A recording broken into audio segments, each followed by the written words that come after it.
आज भारत रत्न पूर्वतन प्रधानमंत्री अटल बिहारी वाजपेयी पुण्यतिथि अवसर रे एम्स कैंपस रे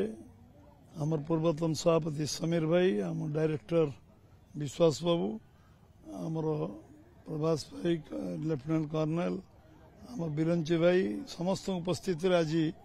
ये श्रद्धांजलि उत्सव पालित एवं समस्ते आमे जी जड़े जुगजन्मा थिले राष्ट्रनीतिज्ञ थिले केवल राजनेता नथिले आगामी 100 वर्ष पई से भारतवर्ष कथा चिंता करथिले ओडिसा रे गोटे समय रे ऑयल रिफाइनरी भित्तिप्रस्तर साइंस टेक्नोलॉजी भित्तिप्रस्तर एवं आईआईटी जो जातीय राजपथ रे 1500 किलोमीटर 3400 किलोमीटर पहुंचाइथिले से जने से ओडिसा पई नमस्य आम समस्त प्रेरणार केन्द्रबिंदु आज आम स्मरण करवा मन पकेवा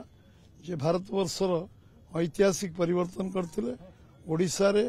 स्वास्थ्य क्षेत्र जो एम्स आज दिल्ली पर जो एम्स आज सबु लोक विश्वास केन्द्रबिंदु होता सबुठ बड़ आम एसेट आमे जो एक्सेलेंस कथा कहते निश्चित भाव में सरकार एवं कैंसर टू आरंभ कर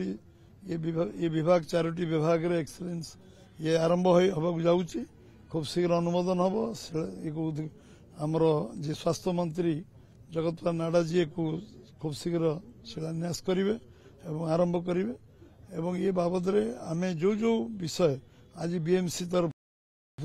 नवापाई आम मंत्री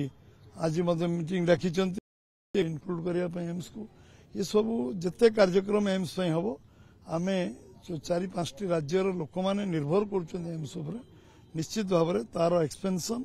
जमी जमार जो प्रॉब्लम अच्छी खूब शीघ्र सॉर्ट आउट हम एवं एटी आमे जो लोक मैंने मास धरी एटी स्थान पाऊना से पाइबे एवं एभली एक व्यवस्था आरंभ हम समस्ते आज ये स्मरणीय दिन को आम स्मरण करिया मन पकेवा एति कहवा उचित हम।